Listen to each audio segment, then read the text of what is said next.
name is Marcia and I am 19 years old. I am currently studying psychology and social work here at OLU, and this is my identity formation presentation. So, when I think back to my adolescence, especially between the ages 10 and 18, even though 18 was like just a year ago, I'm not that old, guys, hold on. Um, that time really shaped who I am as a person today. I did a lot when it came to like being on the stage. I was in performing arts. I did band, theater, choir, film, playwriting, everything. I did it all. I spent a lot of time on stage, behind stage, working on the stage, working on the film. It was great. It was fun. But I think now I'm just entering the season of like figuring out who I am beyond the stage. So yeah, I did go to a performing arts high school. I did think it was gonna be like High School Musical, glitter and rainbows, but reality set in. Let's just say that. And I definitely left wanting something more intellectually engaging, I guess. We can go with that. More connected to my purpose. Let's say that. In Erikson's stage of identity versus role confusion, he talks about how adolescence is when we really explore who we are and what we believe as an individual.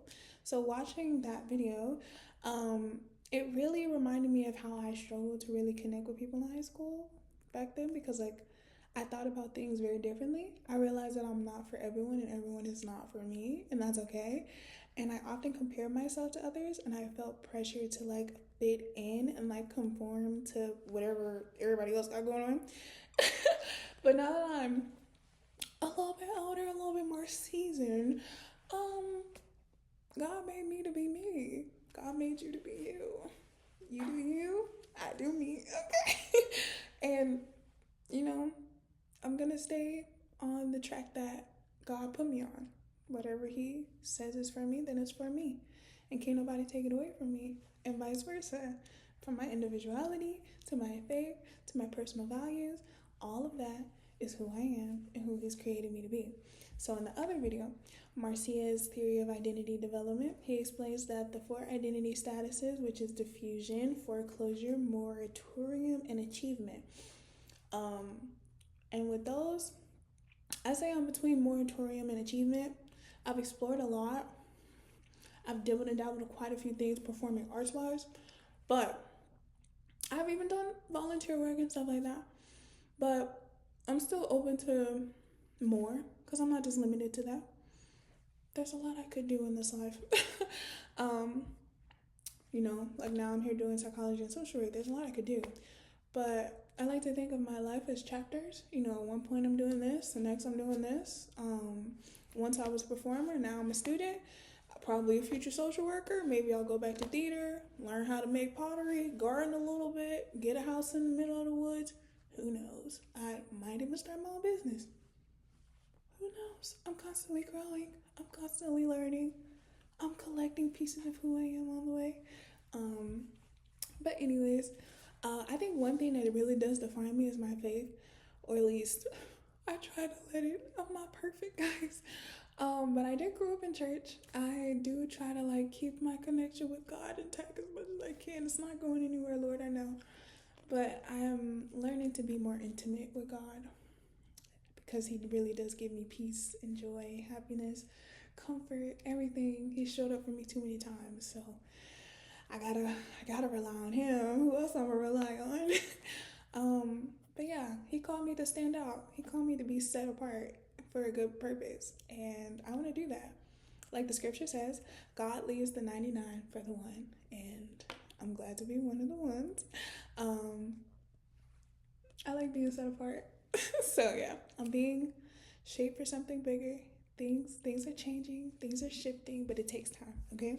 And if I had to describe my growth, I think it's all about, taking it a day at a time. Like seriously, like I'm a type of person who like tries to give it my best, and once I stop giving it my best, I start just going downhill, and it's really bad for like my mental and all that other stuff. But I can't let that like eat me up. Just gotta trust God.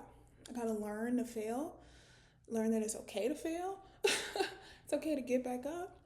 It's It's okay to have seasons of drought. It's okay to have seasons of rain. It's okay to feel like you're the closest with God ever. And it's okay to feel like you're the farthest from Him. Because I know for me, for all of us, He's always there. So yeah, I think relying on Him, trusting in Him.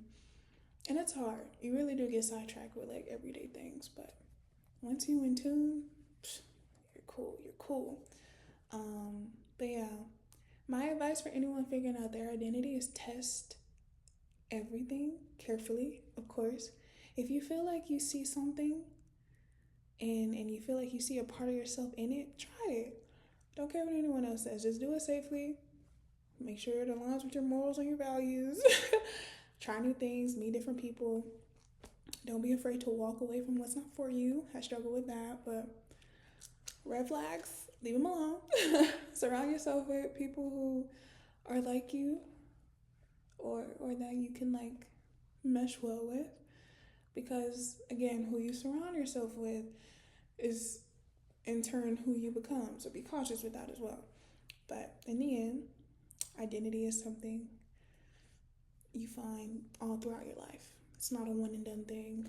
It's constantly growing. It's constantly building through your exploration, through faith, through growth, through experiencing life, through failure, through wins, through everything. Everything is a lesson if you make it. If you look for the good in this world, you'll find it. If you look for the bad in this world, you'll find it. So what you put out is what you get too. Be careful with that. So for me, I'm still evolving. I don't know. He's guiding me. So I'm grounded. Thank you for listening. Bye.